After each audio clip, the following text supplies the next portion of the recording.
하나님의 말씀은 요한계시록 1장 1절로 3절 말씀입니다.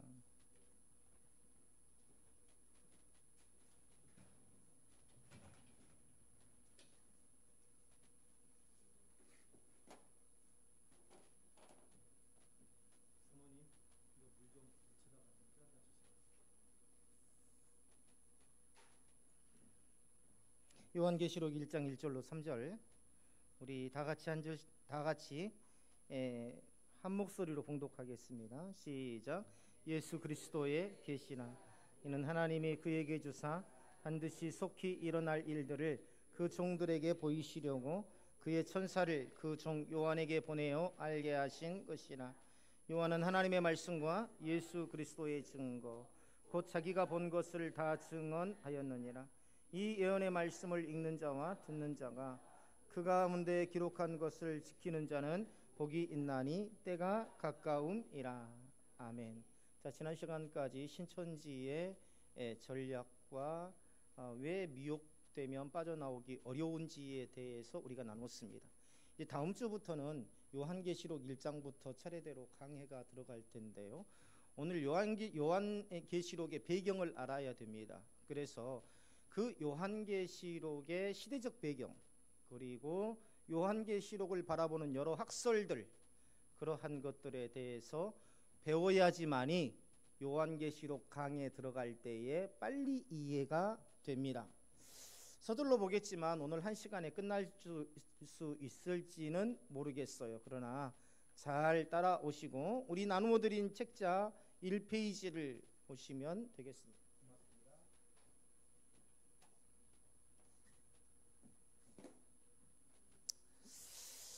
자, 먼저 그것에 앞서 주제나 핵심 내용에 들어가기 전에 앞서 요한계시록을 시작하면서 시대적인 배경을 잠시 설명해 드리고 가겠습니다.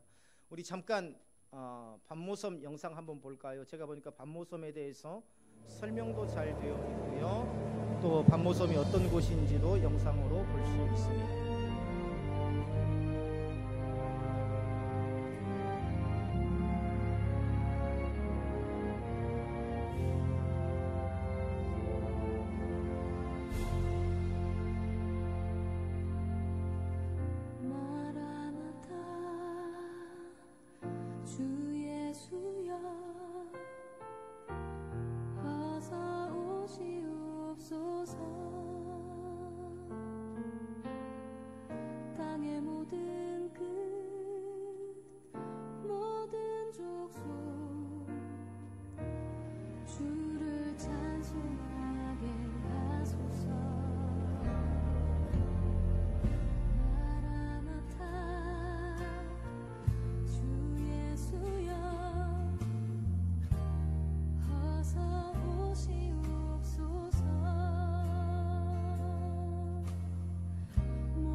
성경에 기록된 것이 이러한 영상을 통해서 이러한 인물들을 통해서 역사적인 사실이라 하는 것을 우리가 확신할 수 있어야 합니다.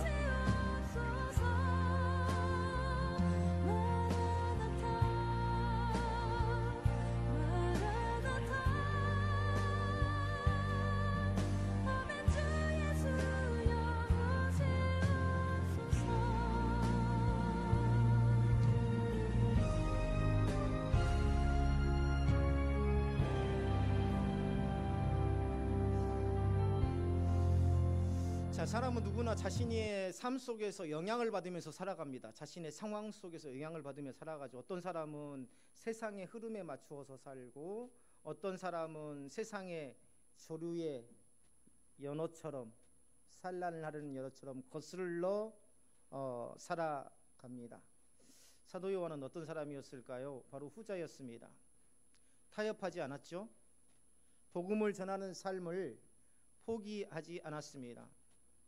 결국 그가 맞닥뜨린 현실은 우리가 영상에서 보았듯이 반모섬이라는 곳입니다. 이 섬에서 한 1년에서 한 2년 정도 유배 생활을 했다라고 역사학자들은 추정하고 있습니다. 이 시기에 우리나라는요, 고구려, 백제, 신라, 가야 삼국 시대가 시작되기 직전이었습니다. 그 시대에 사도 요한이 반모섬에서 유배 생활을 했던 것이죠. 자, 먼저 사도 요한이 체포된 배경을 간단하게 말씀을 드리면 어디에서 체포되었을까요? 에베소서에서 체포되었습니다. 자, 에베소서 하면 생각나는 사람이 있죠? 누가 생각나나요? 네? 디모데가 생각나죠. 디모데의 목회지가 바로 이 에베소였습니다. 자, 그런데 이 에베소에는요, 이 5월마다 매해 5월마다 아데미 축제가 있었어요. 자, 이 아데미 축제는 뭐냐면 우리 강진에도 축제가 굉장히 많죠. 축제의 목적이 뭡니까? 첫 번째가 경제 활성화예요. 그렇죠? 첫 번째 목적이 경제의 활성화. 두 번째 목적이 뭡니까? 지도자의 시적이죠. 자, 이 아데미 축제는 아데미 여신을 기리면서 이 축제를 벌이는 그런 기간입니다. 그렇기 때문에 두 가지 목적이 있어요. 멀리 타국에서부터 온 많은 관광객들로 인해서 경제적인 기반을 쌓을 수 있었고, 그 경제적인 기반을 통해서 황제 통치의 이 왕권 강화를 해할 수 있었다는 것이죠. 그렇기 때문에 이 시대에 이 아데미, 이 에베소에서의 이 아데미 축제는요, 황제에게도 굉장히 중요한 그러한 축제였습니다. 그런데 거기에서 자꾸 초를 쳐요. 누가 초를 쳐요? 사도 바울이. 왜 그렇습니까? 축제에 온 사람들, 이 아데미 자체가 우상 숭배잖아요. 그렇죠? 축제에 온 사람들에게 자꾸 예수 그리스도를 믿으라고 하고 우상 숭배하지 말라고 하고, 그렇게 축제 현장에서 사람들에게 이 복음을 전하면서 이 축제가 원활하게 돌아가지 못하도록 사람들에게 설교를 한단 말이죠. 그래서 군중을 선동한다라고 해서 이 에베소에서 사도 요한을 체포해서 이 황제가 이 어디로 보냅니까? 반모섬으로 유배를 시키게 됩니다. 자, 그러면 반모섬에 갇힌 이유가 무엇이냐? 정확하게 계시록 1장 9절을 한번 보세요. 자, 성경책 보지 말고요, 제가 나누어 드린 노트 있죠? 거기에다가 다 빽빽하게 쓰세요. 거기에다가 이 한 곳만 보면, 나중에 이 한 곳만 보면 전체 요한계시록의 모든 부분들을 다 알 수 있도록, 자 1장 9절 우리 다 같이 한번 읽어볼까요? 시작. 나 요한은 너희 형제요 예수의 환난과 나라와 참음에 동참하는 자라. 하나님의 말씀과 예수를 증언하였으므로 말미암아 반모라 하는 섬에 있었더니. 자, 사도 요한이 왜 반모라는 섬에 유배되었다고요?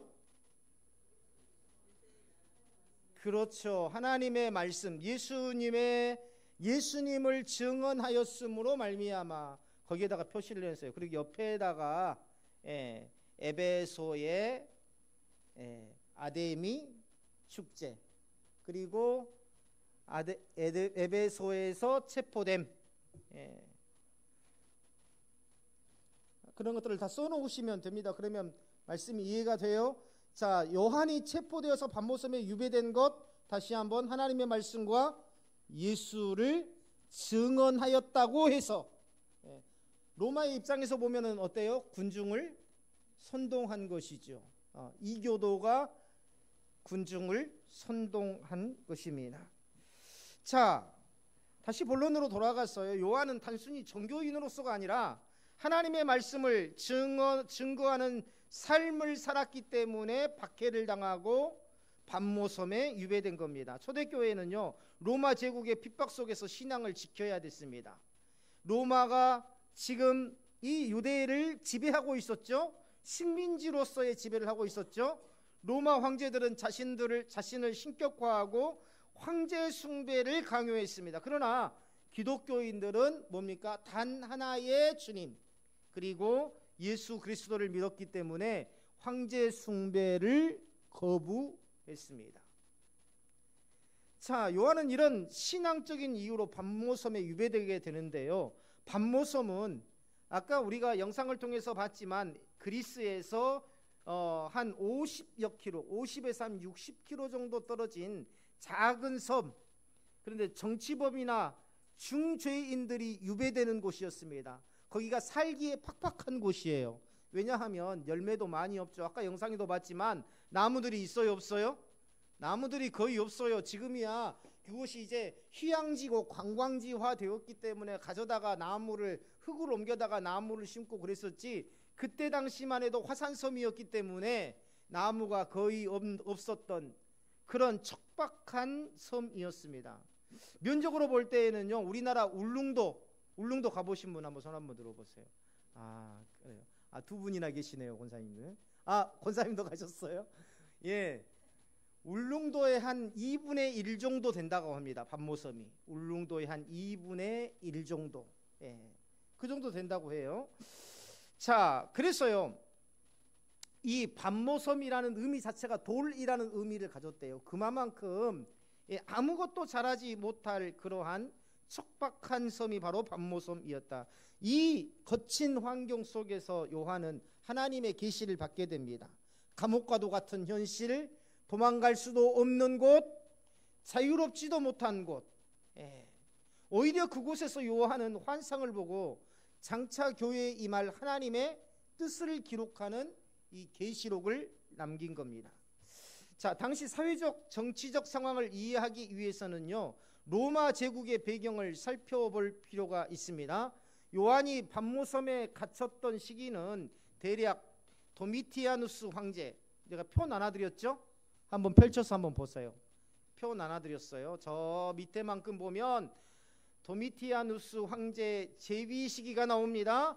도미티아누스는요, 네로 황제와 함께, 네로 황제, 제가 나눠드리는 것에 단서가 붙었어요. 몇 세기라고요? 1세기에서 3세기, 2세기, 1세기에서 2세기의 로마 황제들만 기록해 놓은 것입니다. 자, 거기에 뭐라고 되어 있죠?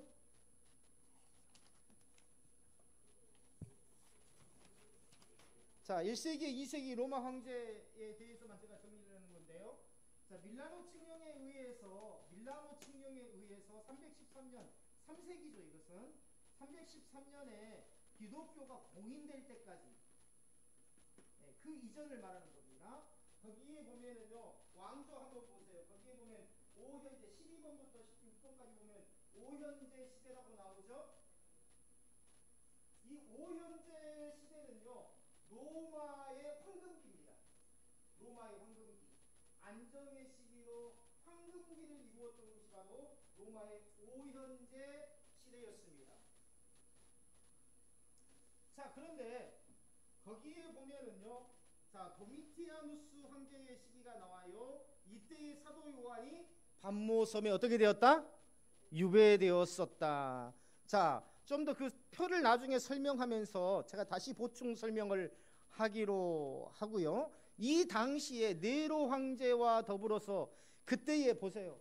네로 황제 때부터 시작해서 여기에 보면은요, 자, 네로 황제가 주 54년에 즉위하죠. 그리고 도미티아누스가 81년에 즉위하죠. 그런데 그 안에 가운데 몇 명의 황제가 거쳐갑니까? 하나, 둘, 셋, 넷, 5명의 황제가 거쳐갑니다. 짧은 시간인데 이건 뭘 의미하나요? 정치적으로 사회적으로 굉장히 혼란했다는 것입니다. 로마가 정치적으로 안정을 이루지 못했던 시기에, 그래서 서열 다툼, 권력 다툼이 치열했던 시기였기 때문에 도미티아누스 황제에게 가장 중요한 게 뭐였을까요? 왕권 강화입니다. 왕권 강화.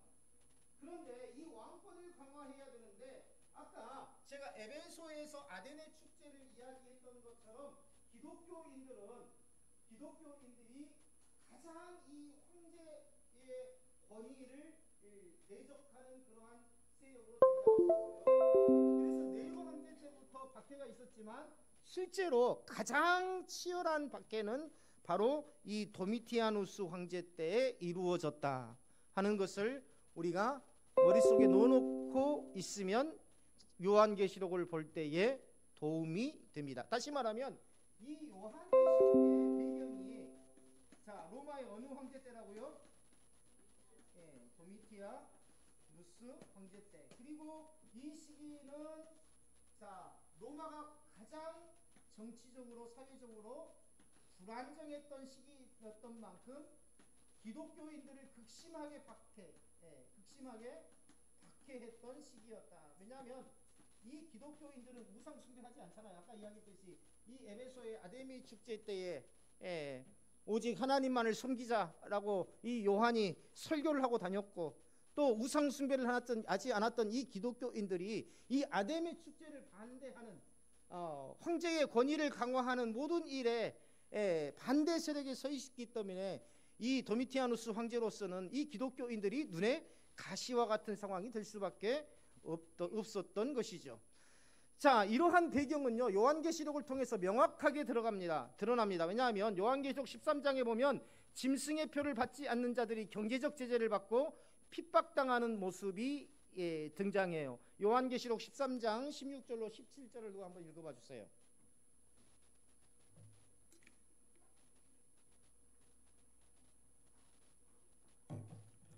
자, 제가 드린 유인물을 보세요. 노트를 보세요. 여기 성경 잠시 덮어두시고 요한계시록 하시는 동안에 거기다가 다 기록하시길 바랍니다. 요한계시록 13장 16절로 17절.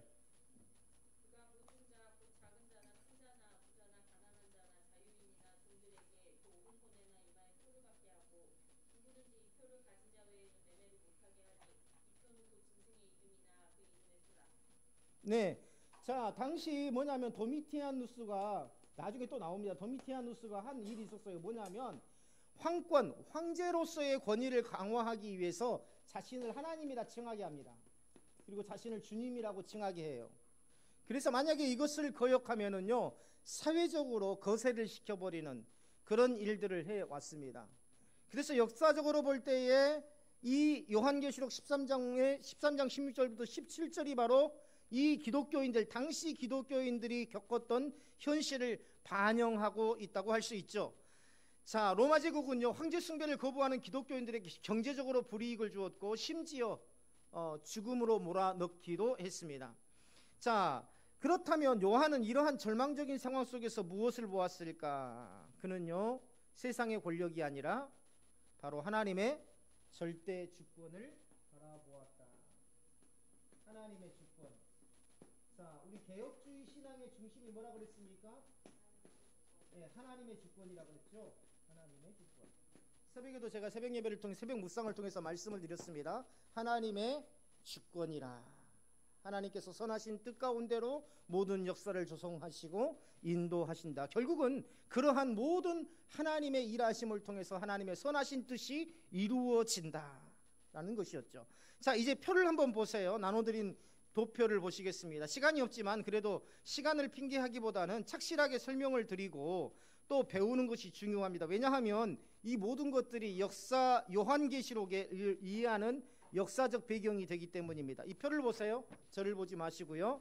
자, 로마 제국의 황제들은 역사의 흐름 속에서 유대인과 기독교와 깊은 관계를 맺어왔습니다. 그들의 통치는요 자, 단순한 정치적 권력의 흐름을 넘어서 신앙의 방향과 박해의 정도를 결정하는 중요한 요소였습니다. 특이한 것은 전체적으로 1세기부터 이 313년의 밀라노 칙령을 통해서 이 기독교가 공인되기 전까지 기독교가 공인되었다는 것은요 당시 로마의 수많은 종교 중에 하나로 인정되었다는 거예요.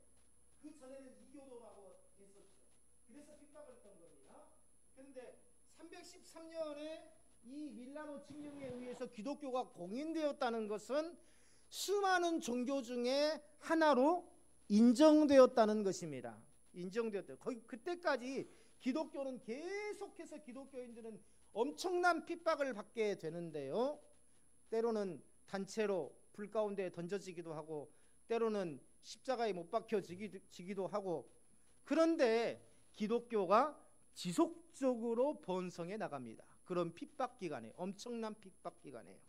이게 뜻하는 게 뭡니까? 바로 요한계시록에서 말씀하신 대로예요. 환난과 핍박 중에도 반드시 하나님의 뜻은 이루어지고 예수 그리스도를 믿는 믿음으로 굳건히 서 있는 성도들은 이 환난과 핍박 중에서 반드시 승리하리라. 이게 바로 요한계시록의 핵심입니다. 자, 첫 번째 뭡니까? 예수님의 탄생과 초기 기독교 시대에 누구냐면은 아우구스투스입니다. 성경에는 누구로 기록되어 있어요? 누가복음 2장 1절에 보면 가이사 아우구스도로 기록되어 있습니다. 그 사람이 바로 로마의 1대 황제인 아우구스투스입니다. 자, 이해되시죠? 자, 그리고 이 시기에 예수 그리스도께서 탄생하셨어요. 자, 그리고 세계적으로 가장 강력했던 제국이었던 로마가 하나님의 구속사에서 중요한 역할을 하게 됩니다. 이후에 티베리우스 때에 예수님의 공생애가 진행되었고, 그러니까 마가복음, 마태복음, 그다음 뭐죠? 누가, 요한. 자, 이것을 사복음서라고 합니다. 자, 사복음서라고 하는데 이 사복음서에 예수님의 생애에 대해서 기록하고 있죠. 그 예수님의 생애가 기록된 시기가 바로 로마의 티베리우스 황제 시기였다라는 거죠.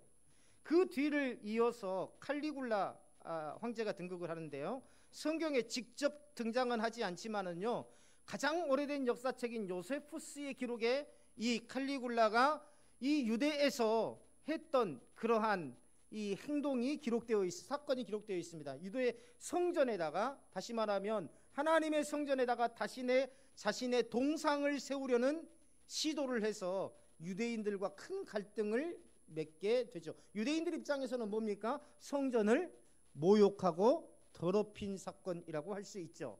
자, 그리고 클라디우스 황제는요, 로마에서 유대인들을 추방하는 조치를 내렸습니다. 이 내용이 어디냐면 사도행전 18장 2절에 기독교 공동체에 심각한 영향을 미친 사건이 바로 클라우디우스 황제 때에 나타나게 되죠. 그 다음에 우리가 잘 아는 것처럼 네로 황제입니다. 네로 황제는요, 신약 성경에는 어떤 이름으로 나타나냐면 가이사라는 이름으로 나옵니다. 가이사. 예수님께서 가이사의 것은 누구에게? 가이사에게, 바로 네로 황제를 이야기하는 겁니다. 자, 그래서 초대교회를 향해서 본격적인 박해가 시작되는 시기가 바로 이 네로 황제 때입니다. 특히 64년에 추후 64년에 이 로마에 대대적인 화재가 일어납니다. 이때에 네로가 자신의 입지가 어때요? 불안정하게 생겼거든요. 그렇죠. 대통령이 나라가 혼란스러우면 대통령직을 올바로 수행하지 못한다, 통치를 올바로 하지 못한다고 해서 막 탄핵 이야기도 나오고 막 대통령을 흔드는 어떤 그런 사건들이 나오잖아요. 이것처럼 로마의 대화재 사건이 일어남으로 인해서 또 일본에서도 그런 시기가 있었잖아요. 그렇죠. 대지진, 관동 대지진 때에 정치적으로 이 혼란하니까 이것을 아물게 위해서 한국인들이 우물에다가 독을 탔다 해가지고 모든 책임을 누구에게 돌립니까? 한국인에게 돌리죠. 이처럼 로마 때에도 로마 대화재 때, 이 화재 때에 이 난국을 수습하기 위해서 네로 황제가 이 모든 방화를 누가 했느냐? 바로 유대인들이 했다라고 그 사건을 유대인들에게 책임을 전가하고 대대적인 유대인 숙청에 들어가게 됩니다. 그래서 이때에 많은 유대인들이 죽어요. 그때에 사도 바울도 그때 죽고 우리가 잘 아는 베드로 사도도 이때 죽었다라고 역사학자들은 추정을 하고 있습니다. 성경에는 그게 안 나와 있어요. 자, 네로가 자살한 이후 베드로가 자살했대.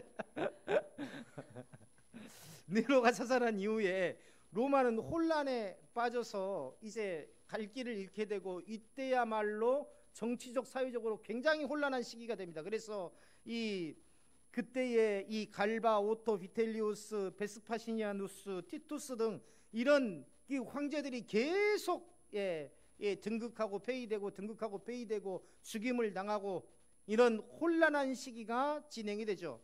자, 그리고 다음으로 베스파시아누스 황제가 통치하게 됩니다. 자, 이 통치 기간에 뭐가 일어나냐면 유대 전쟁이 일어나요. 거기다 공백에다 써놓으시면 좋습니다. 유대 전쟁이 일어나요. 유대인들이 우리는 이대로 못 살겠다 해가지고 로마 황제를 대적하는 대대적인 전쟁을 벌이게 됩니다.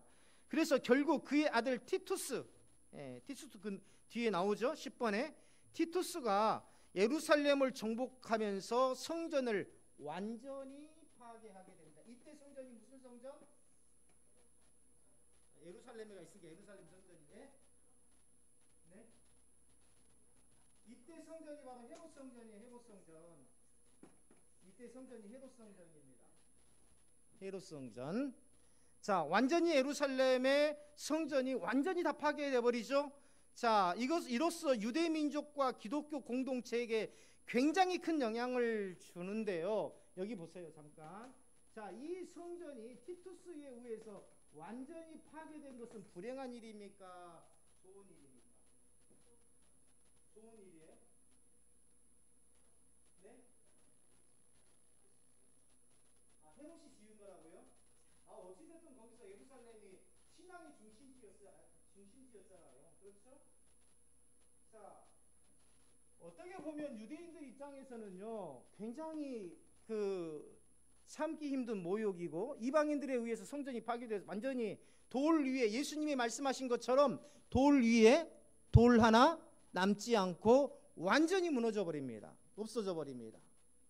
자, 그런데 이게요, 하나님의 오묘하신 뜻이 뭐냐면 유대교 중심의 성전 예배 중심, 정확하게 말하면 성전 예배가 아니라 성전 제사 중심, 제사 중심의 여호와 신앙이 기독교인들을 필두로 해서 성전 제사의 시대가 끝나고 개인의 믿음, 각 개인의 구원과 또 믿음, 그러한 기독교의 독립적인 믿음으로서의 방향 전환이 이루어지는 계기가 됩니다. 이때 시기가요. 자, 그 다음에 보겠습니다. 10몇 번이죠? 11번에 도미티아누스, 아까 이야기했었죠? 티투스의 뒤를 이어서 도미티아누스 황제가 즉위하는데 유대인들에게 세금을 강화를 했어요. 그리고 기독교인들에 대한 박해를 지속했습니다. 사도 요한이 반모섬으로 유배된 것도 이 시기의 일입니다. 아까 적어 놓으셨죠? 거기에다가 1장 9절에다가 적어 놓으셨죠? 로마 황제 누구 때? 도미티아누스 때. 주후 81년부터 96년. 도미티아누스의 박해는 크지 않았지만요, 기독교 공동체에 대한 억압은 계속되죠. 앞서 말씀드렸던 것처럼 이 도미티아누스 황제 전에는요, 로마의 정치 상황이 굉장히 불안정했습니다. 그래서 도미티아누스의 황제의 입장에서는 자리를 위태롭게 하는 모든 것을 제거하려고 했고, 그 정면에 누가 있었습니까? 기독교인들이 있었어요. 그래서 에베소에서 해마다 있었던 아데미 축제는 외국에서 많은 관광객들이 몰려왔고, 그것은 경제적으로 막대한 이익을 가져다 주었습니다.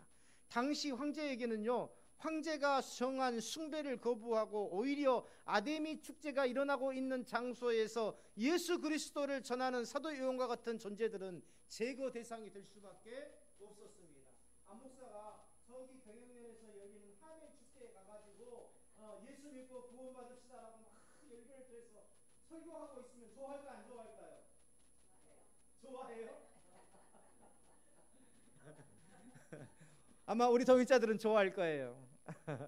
근데 관계 기관장들이나 이런 사람들은요, 정말 싫어할 겁니다. 우리 성도들이 동의자들이 다 나가가지고 하멜 축제 현장에 가가지고 예수 믿고 구원받으세요, 술 마시면 안 됩니다, 이건 사단을 섬기는 일입니다, 사단의 미혹받는 일입니다라고 길목에서 쭉 서가지고 그렇게 전도지 나눠주고 있으면 어떻게 될까요? 아마 미움 사게 될 겁니다. 미움 사게 될 거예요. 예배 드리는데 갑자기 돌 날라가지고 유리창 깨질 수도 있어요. 자, 그래서 이렇게 도미티아누스에게는 기독교인들이 눈의 가시와 같은 제거 대상이 될 수밖에 없었다. 자, 그래서 이 도미티아누스가 결국엔 암살됩니다. 그래서 기독교인들에게는 한데만 평화가 찾아오는데요. 자, 또 네르바와 같은 황제는 기독교인들에 대한 박해를 완화했고, 기독교인들을 좋아해서 박해가 완화된 게 아닙니다. 이때는요, 세력이 점점 커져요. 환난과 핍박 중에도 성도는 어때요? 신앙 지켰네. 예. 그래서 원래 환난을 이 박해를 하면 할수록 믿음의 사람들이 더 늘어납니다. 기독교인들이 더 모이기를 힘쓰고. 그래서 도저히 기독교인들의 힘을 어떻게 할 수가 없는 거예요. 그래서 더 핍박을 해봐야 소용이 없으니까 이 박해에 대한 완화를 한 거지, 기독교인들을 좋아해서 이 로마 황제가 박해를 완화한 게 아니다. 그리고 트라이아누스 때에는 기독교가 로마 사회에서 본격적으로 자리 잡기 시작했죠. 자, 그리고 이 안토니우스 피우스와 마르쿠스 아우렐리우스 때에 기독교 박해는 지속되었지만 기독교는 점점 확산되어 갑니다. 이때에도 기독교인들이 굉장히 많이 순교를 해요. 그래서 기독교의 역사는 피로 쓰여졌다, 이렇게 말하고 있습니다. 피라는 건 뭐예요? 죽음과 희생을 상징한 거죠. 그렇죠. 하나님의 나라는요, 피와 희생으로 세워집니다. 예. 사랑하기 때문에 희생할 수 있는 것이고요, 사랑하기 때문에 섬길 수 있는 거예요. 예. 그래서 어떻습니까? 사랑의 현장에는 희생이 있어요. 남편이 아내를 사랑하면 집안 힘들게 일하고 와가지고도 힘든 줄 모르고 집에서 막 집안일을 도와주는 그런 희생정신을 발휘하고, 뭐 저를 이야기하는 건 아닙니다. 오해하지는 마시고.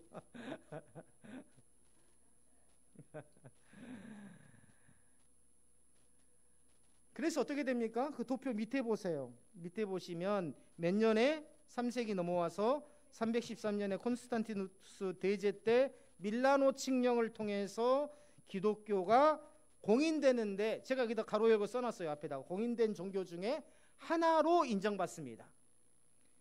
자, 그 다음에 이 기독교가 로마의 국교로 된 것은 몇 년이에요? 주 380년 데오도시우스 1세 때 데살로니카 칙령을 통해서, 이 칙령을 통해서 니케아 공회에서 정통 기독교가 유일한 공식 종교로 인정되었고, 이때부터 이단 및 이교 숭배가 금지되게 됩니다. 야, 벌써 박해가 몇 년 동안 있었어요? 예, 거의 350년 가까이 있었다고 보여지죠. 이 박해 기간 동안에 어마어마한 기독교인들이 순교를 하게 됩니다. 자, 이제 또 넘어가 볼게요. 좀 더 빨리 진행해 보겠습니다. 우리 이제 1페이지 보세요. 자, 1페이지 주제 누가 한번 읽어주세요. 주제 1페이지 주제 한번 읽어주세요.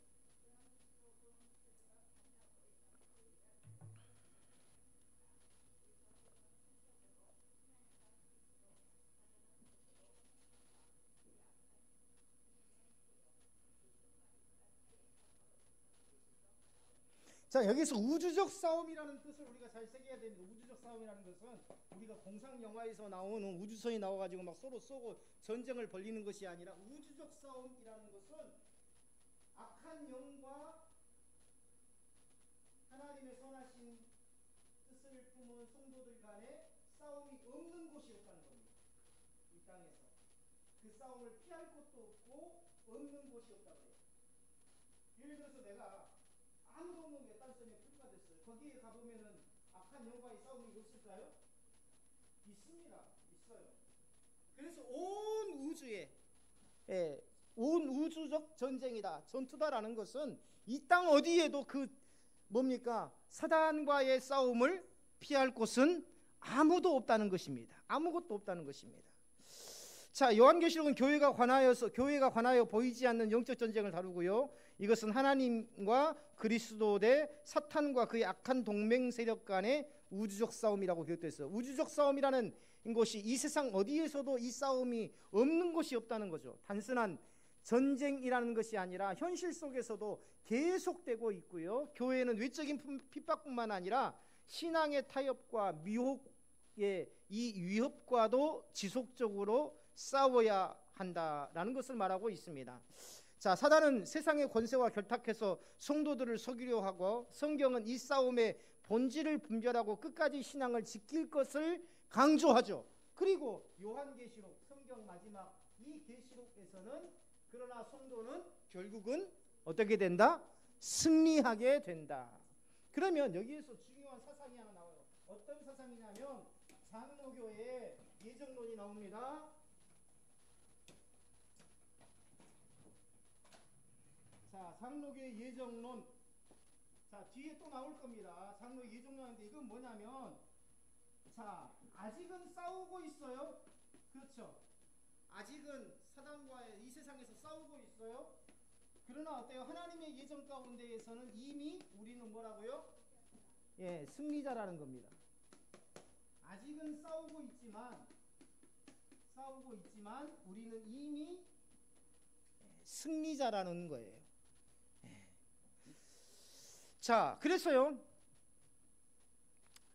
궁극적으로 이 전쟁의 결말은, 이 싸움의 결말은 이미 정해져 있는 겁니다. 누가 이기기로? 성도가 이기기로. 하나님과 그리스도의 승리는 확정되었고, 교회가 이 싸움에 동참하도록 부르심을 받은 거예요. 자, 그 다음에 뭐가 나옵니까? 핵심 내용 첫 번째, 그리스도의 승리에 대해서 나오죠. 누가 한번 읽어주세요.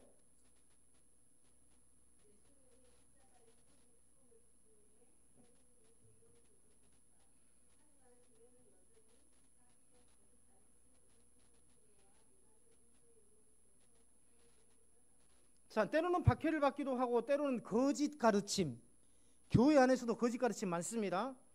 그 다음에 물질적 풍요로 인해서 교회가 타락하는 경우는 더 많습니다. 그렇죠? 그리고 문화적 인정의 유혹 속, 이런 여러 가지 문화들을 받아들이면서 교회가 부패하고 타락하고 변질된 경우도 참 많습니다. 자, 예수님은 십자가에서 죽으시고 부활하심으로 죄와 사망의 권세를 깨뜨리셨죠. 그리고 이미 승리를 이루셨습니다. 그 승리는 우리의 것입니다. 자, 그런데 교회는 여전히 사단의 지속적인 공격 속에 있어요. 자, 박해와 거짓된 가르침, 세상의 물질적 풍요와 문화적 유혹, 성도들이 신앙을 타협하도록 만들고요, 영적 전쟁 속에서 나태함과 타협에 빠지게 하죠. 자, 요한계시록은요, 이 싸움이 단순히 개인적인 신앙의 문제가 아니라 누구의 싸움이라는 겁니까? 그리스도의 몸된 교회의 싸움이다. 다시 말하면 오늘 새벽에도 이야기했죠. 예배라는 것은 뭡니까? 단지 우리가 어떤 그 예배를 쇼처럼 보는 것이 아니라, 개인적으로 그 예배의 상황을 쇼처럼 보는 것이 예배가 아니라, 예배에는 반드시 어떤 의미가 들어가 있다? 그렇죠. 공동체의 의미가 들어가 있다. 그래서 진정한 예배는, 사도신경도 원어적으로는 공동체의 의미가 들어가 있고, 설교를 듣는다, 말씀을 나눈다는 것도 공동체의 의미가 들어가 있고, 찬양과 경배도 공동체의 의미가 되어 있고, 그리고 예배의 본질인 세례와 성찬도 어때요? 공동체의 의미가 들어가 있습니다. 이처럼 예배가 공동체의 의미가 있는 것처럼, 그래야 진정으로 교회가 교회의 됨을 이루는 것이죠. 자, 그런데 뭡니까? 이 계시록에서의 이 사단과의 싸움은 개인적인 신앙의 싸움이 아니라 바로 공동체적 싸움이라는 겁니다. 어떤 공동체적 싸움? 사단과 그리스도의 몸된 교회 공동체. 이것을 두 글자로 요약하면 뭐예요? 교회 공동체를 두 글자로 요약하면 뭡니까? 성도입니다. 성도. 예, 에클레시아. 자, 그래서 결국은 예수 그리스도께서 승리하신 것처럼 승리하게 될 것이라는 것이 바로 이 요한 계시록입니다. 그런데 신천지에서는 이미 구원받은 성도들의 싸움이 아니라, 신천지에서는 이 요한계시록을 정통 복음주의 복음주의 개혁주의에서는 이 요한계시록에서 사단과 교회와의 싸움을 뭐예요? 뭘로 보고 있습니까? 이미 구원받은 성도들의 싸움이라고 보고 있죠. 근데 신천지에서는 뭡니까? 구원을 얻기 위한 싸움으로 보고 있습니다. 구원을 얻기 위한 싸움. 결국은 신천지로 들어와야 구원을 받는다는 거예요. 그렇죠? 자, 이 차이가 있어요. 엄청난 차이입니다. 이 차이는요. 자, 두 번째, 교회의 실현과 하나님의 경고에 대해서 누가 한번 읽어주시기 바랍니다.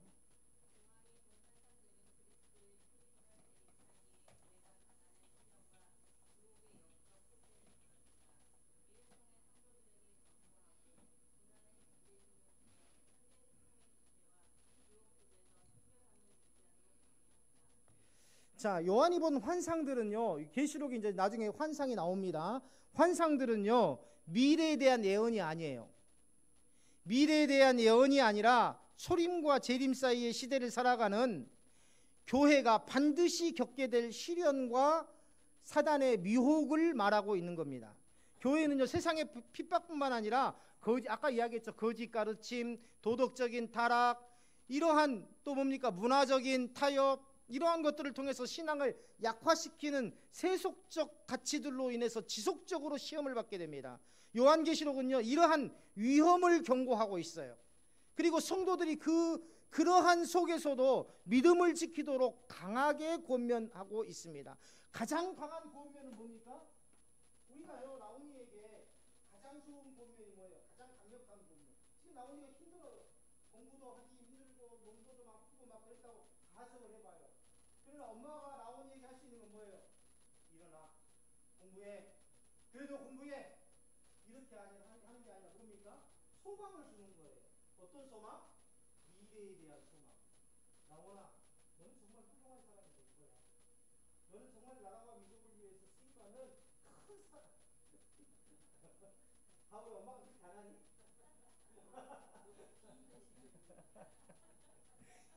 미래에 대한 승리, 너는 반드시 승리할 것이다. 자, 가장 좋은 권면은 뭐냐면요, 너는 반드시 어떻게 될 것이다? 승리하게 될 것이다.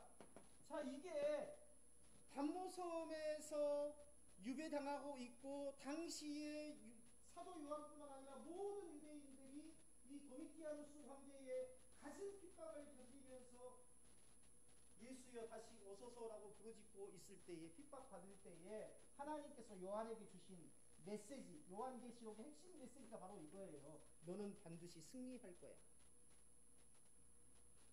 이게 바로 요한계시록의 핵심입니다. 그리고 그 시험을 이길 수 있는 힘을 누가 주신다? 하나님께서 주신다는 겁니다. 자, 세 번째 읽어봅니다. 새하늘과 새 땅에서의 최종 승리.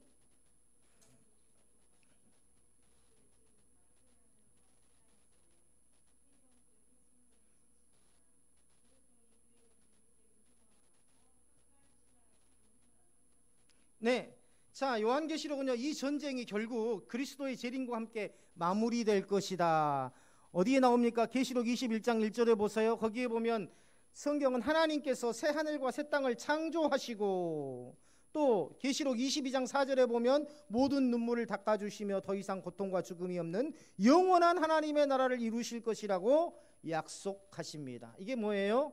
결국은 그리스도의 재림과 더불어서 모든 것이 승리로 끝나게 된다라는 거죠. 이게 뭐예요? 지금 보세요. 지금 로마의 도미티아누스 황제 때에 엄청난 핍박을 받고 있는데, 자, 계시록에서 뭐라고 합니까? 너희가 엄청난 환난을 지금 당하고 있고 앞으로도 환난을 당할 것이다.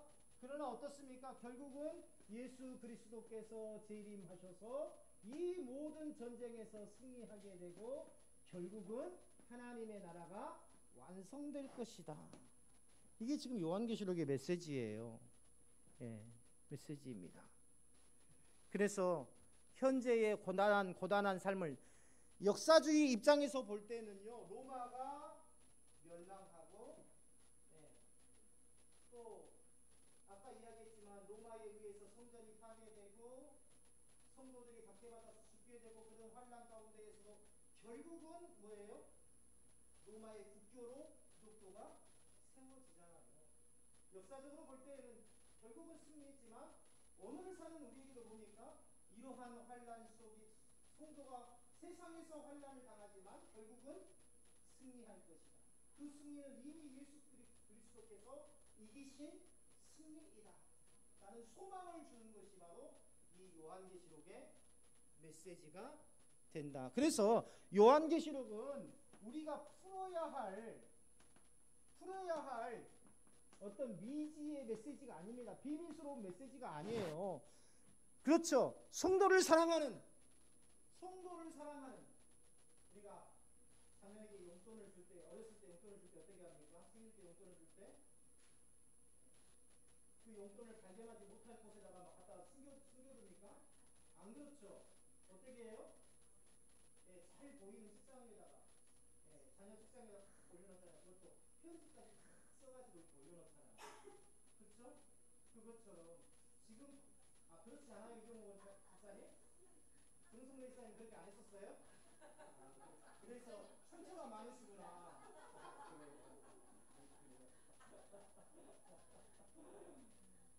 그렇죠? 이 요한계시록이 풀어야 할 비밀이라고 말하는 신천지 자체의 대전제 자체가 틀린 겁니다. 사랑하는 백성이 환난을 당하고 있는 백성들에게 지금 네가 결국은 이기게 될 거야, 승리하게 될 거라는 이 메시지를 왜 꼭꼭 숨겨놓겠어요? 특정인만 풀도록 왜 하나님께서 그렇게 감추어 놨겠어요? 그런 하나님이 아니시라는 거예요. 거기서부터 신천지는 거짓말을 하고 있는 겁니다. 자, 요한계시록의 여러 학파에 대해서 한번 알아보겠습니다. 자, 첫째 역사주의입니다. 개요를 누구 한번 읽어주세요. 개요부터 특징, 대표적인 전해까지 한번 읽어주세요.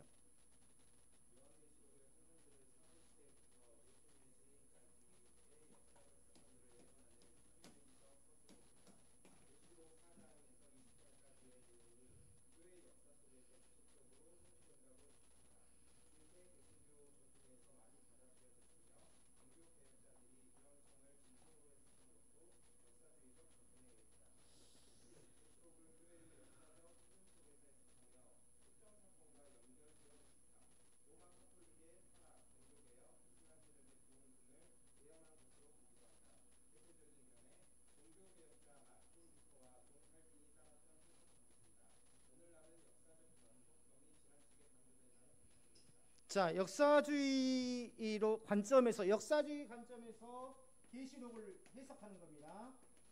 첫째, 역사주의 관점에서 계시록을 해석하는 것.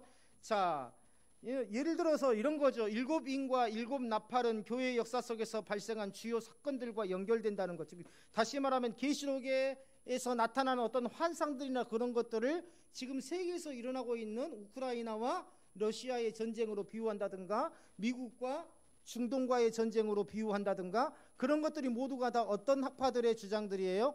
역사주의 관점에서 계시록을 본 사람들의 관점이다라는 것이죠. 자, 그리고요, 그런데 이 역사주의 관점이 틀렸다라고 보시면 안 돼요. 맞았다라고 보시는 관점도 아닙니다. 나중에 또 이야기하겠지만 역사주의가 있고 또 미래주의가 있고 또 뭐가 있죠? 예? 과거주의가 있고 또 이상주의가 있죠. 그렇죠. 그런데 나중에 또 천년설에 가서도 전천년설, 후천년설, 무천년설 뭐 이런 것들이 있습니다. 그런데 복음주의적 해석, 개혁주의적 해석은요, 이상주의와 무천년설을 택하고 있습니다. 그렇다고 해서 역사적 해석을 무시하냐? 그건 아니에요. 아까 제가 말씀드렸죠? 가깝게는 이 요한계시록은 당시 핍박받던 로마 치하에서 핍박받던 기독교인들을 향한 메시지였다. 이것은 뭐예요? 곧 역사주의 관점에서 요한계시록을 본 것입니다. 또 뭐냐면 한편으로 오늘날 핍박받는 우리 이 땅에서 어려움을 겪는 이 성도들에게 장차 임할 하나님의 나라에 대한 소망을 주는 메시지다. 이것은 어떤 관점일까요? 미래주의예요? 이상주의 관점입니다. 이상주의. 자, 이런 식으로 혼합되어 있다라는 것입니다. 그래서 어떤 것이 좋고 어떤 것이 나쁘다라는 개념으로 바라보면 안 돼요. 역사주의 해석의 장점은 뭐냐면요, 계시록을 교회의 역사 속에서 점진적으로 성취되는 예언으로 봅니다. 그렇기 때문에 뭐예요? 사람들에게 하나님의 말씀에 대한 확신을 심어줄 수 있어요. 이게 역사주의의 장점입니다. 근데 한계가 뭐냐면 요한계시록의 예언을 특정 사건과 연결하는 방식이 다르기 때문에 객관적인 기준이 다 부족해요. 학자들마다 무슨 이 사상과의 싸움을 우크라이나와, 어떤 사람은 러시아의 전쟁이라고 하고, 어떤 사람은 미국과 중동의 전쟁이라고 하고, 어떤 사람은 지금 사람 인류와 앞으로 다가올 AI와의 전쟁이라고 하고, 역사학자들마다 다 관점이 다르기 때문에 사람들한테 혼란을 준다는 단점이 있습니다. 자, 두 번째, 미래주의죠. 이거 한번 읽어주실래요?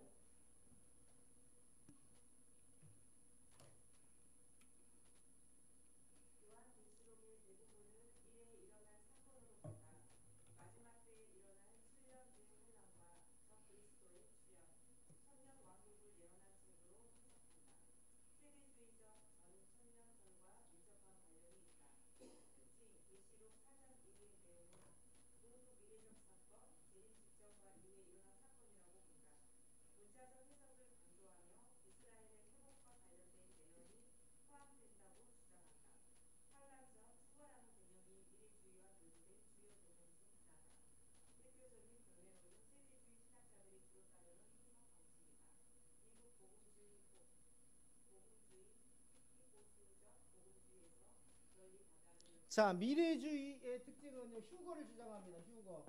아직 이루어지지 않았지만 계시록은 뭐예요?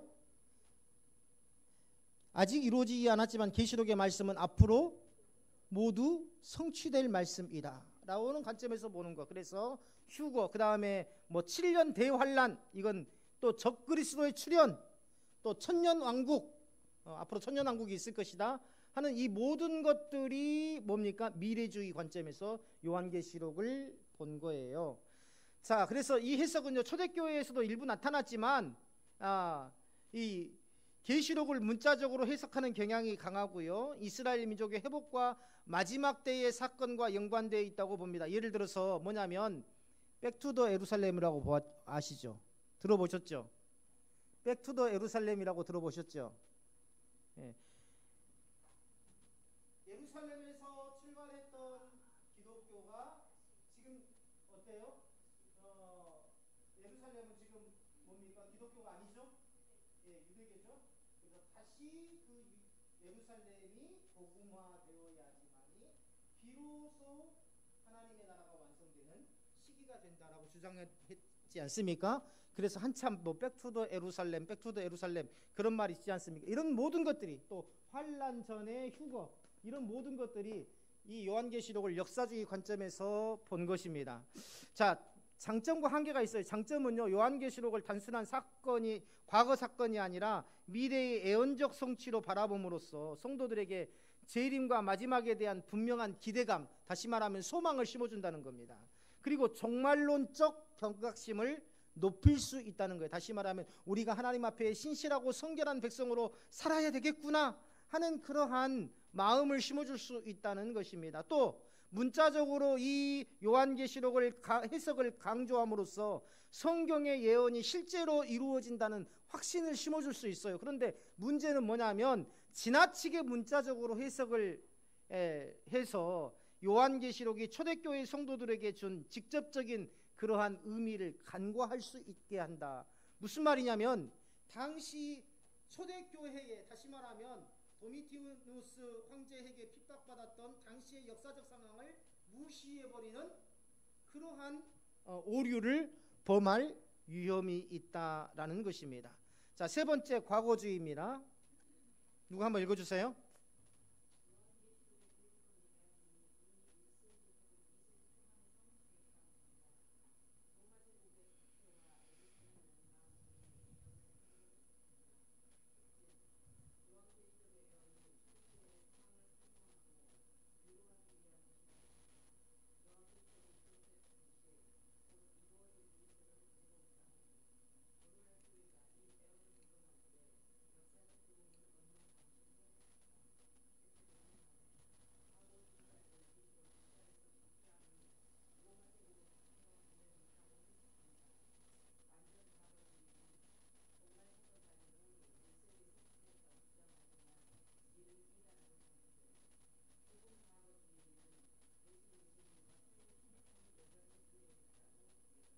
자, 과거주의의 핵심은 뭐냐면요, 로마 시대의 박해로 인해서 요한계시록은 모두 성취되었다라고 보는 겁니다.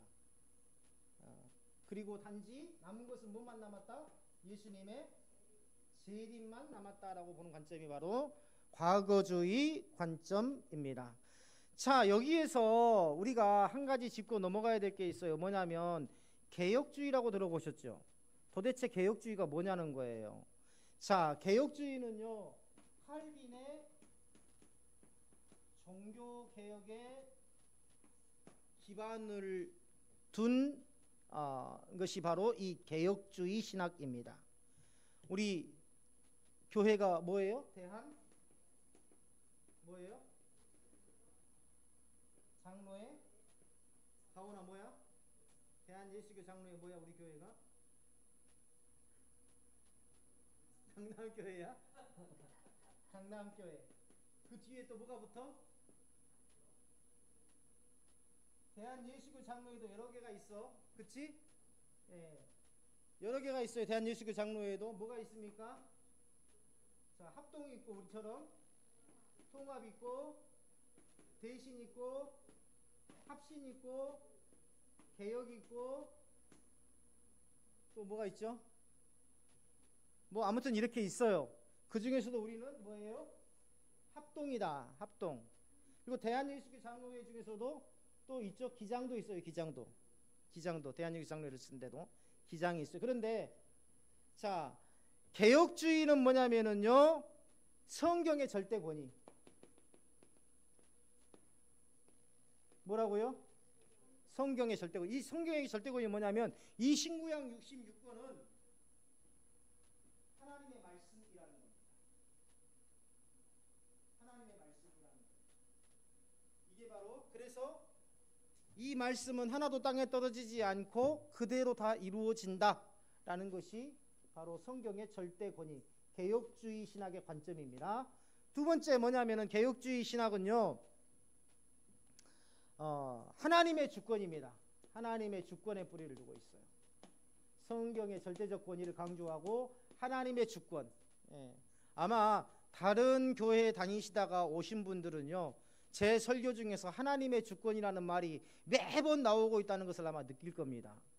제 설교뿐만 아니라 개혁주의 신학에 기반을 둔 모든 설교자들은 이 하나님의 주권을 강조할 수밖에 없습니다. 자, 세 번째 뭐냐면 은혜에 의한 구원입니다. 굉장히 중요합니다. 적어 놓으세요. 자, 성경의 절대권이, 그 다음에 하나님의 주권, 그 다음에 뭐라고요?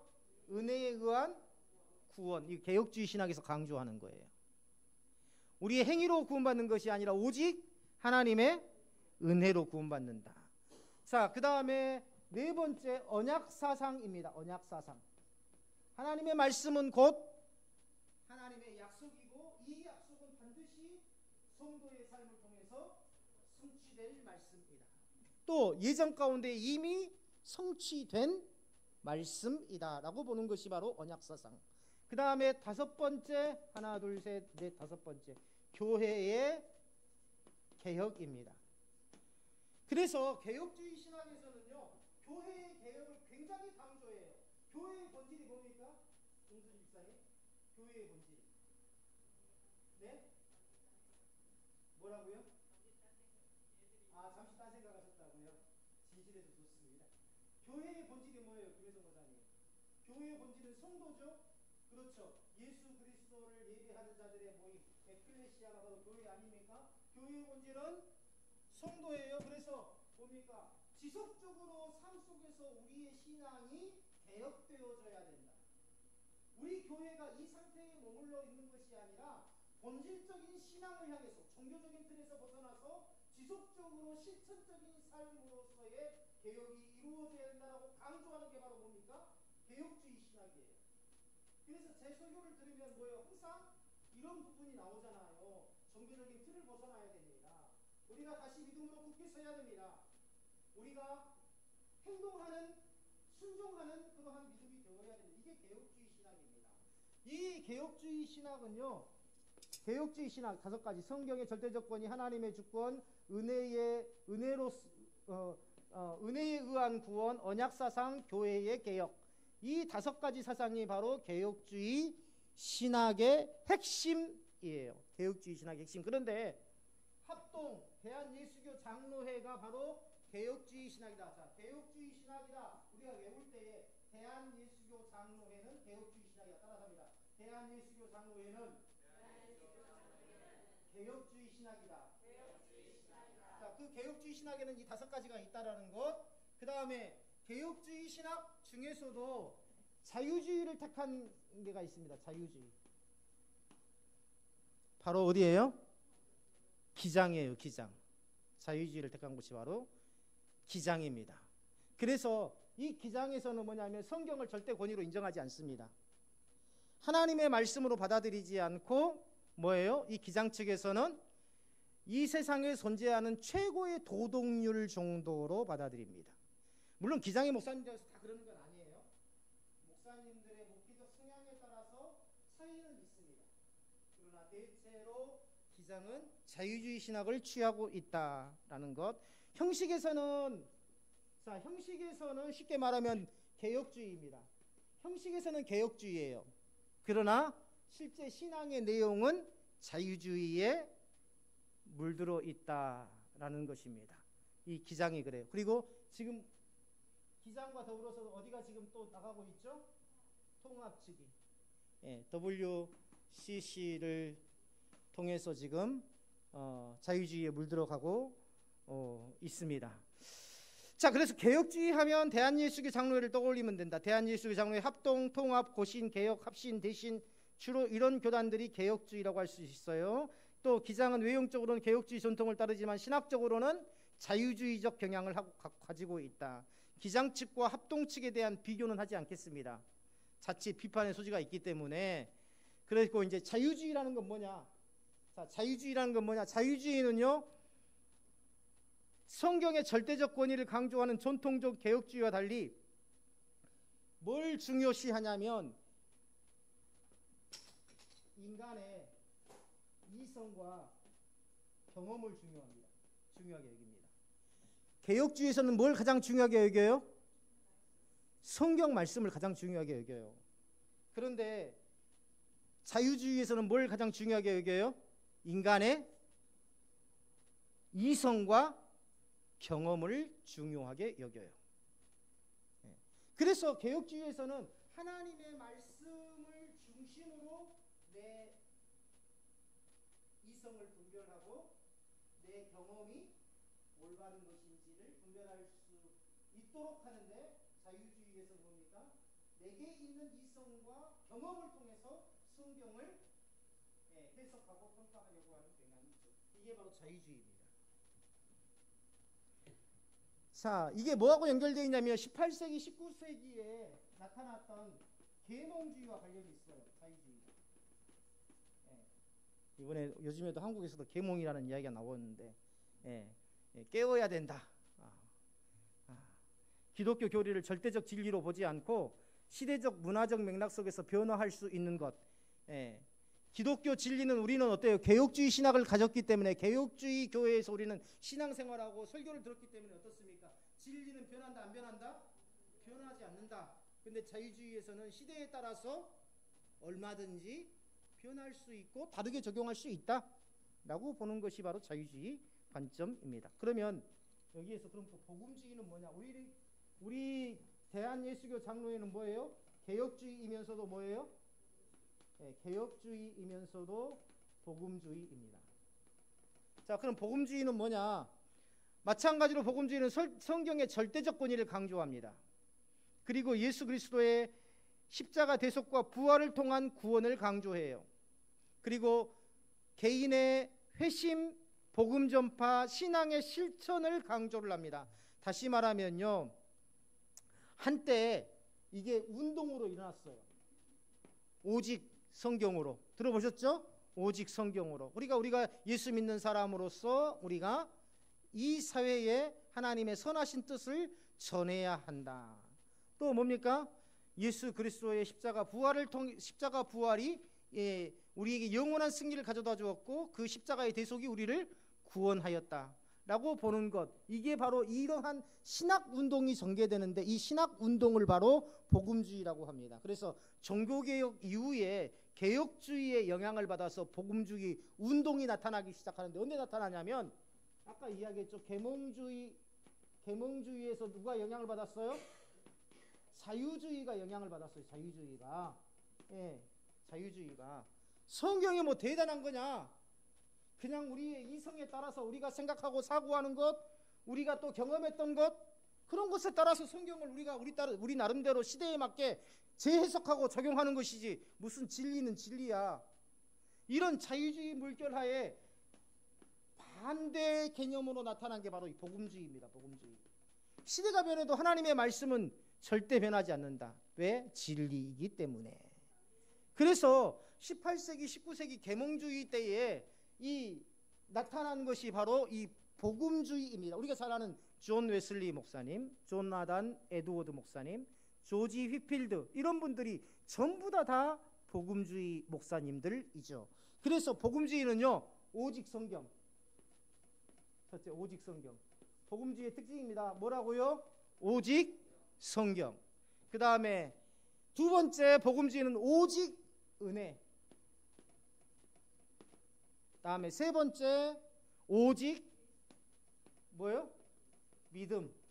이 세 가지입니다. 이 세 가지 원칙. 따라서 합니다. 오직 성경, 오직 은혜, 오직 믿음. 예, 오직 믿음. 이게 바로 복음주의입니다. 그래서 기독교 신앙을 단순한 교리적인 동의가 아니라 성경은 이렇구나, 성경이 이렇구나, 지식적인 동의가 아니라 뭐예요? 개인의 삶에서 예수 그리스도를 따르는 실천적 신앙으로 보는 것입니다. 그래서요, 어때요? 다른 목사는 그렇지 않은 것 같은데 안 목사는 유난히 하나님의 주권을 강조하고 삶에서 예배가 되어야 된다고 계속해서 이야기하더라. 왜 그래? 안 목사가 특별해서 그런 게 아니라 내가 개혁주의, 복음주의 목사이기 때문에 그렇습니다. 이해하셨죠? 예, 그다음에 이상주의까지만 간단하게 살펴보고 오늘 마치겠습니다. 이상주의 누가 한번 읽어주세요.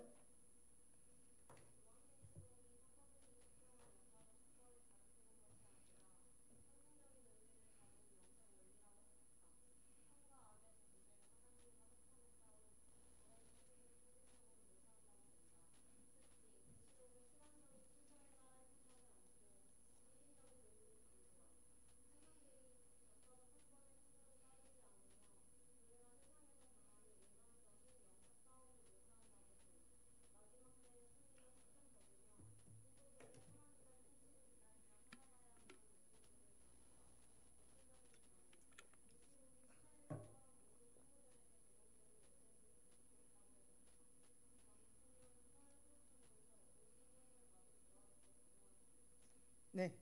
자, 이상주의의 관점은 뭐냐면 한마디로 말하면 오늘날 성도들에게 주는 메시지이다라고 보는 관점이에요. 예. 그래서 그것을 문자적으로 그대로 해석하기보다는 뭡니까? 그것을 영적으로 해석하려고 하는 것이 바로 이상주의 관점입니다. 시간이 좀 14분 정도 넘었는데요. 오늘은 여기까지 하고 다음 주에 천년왕국설에 대한 다양한 그러한 견해에 대해서 말씀드리도록 하겠습니다.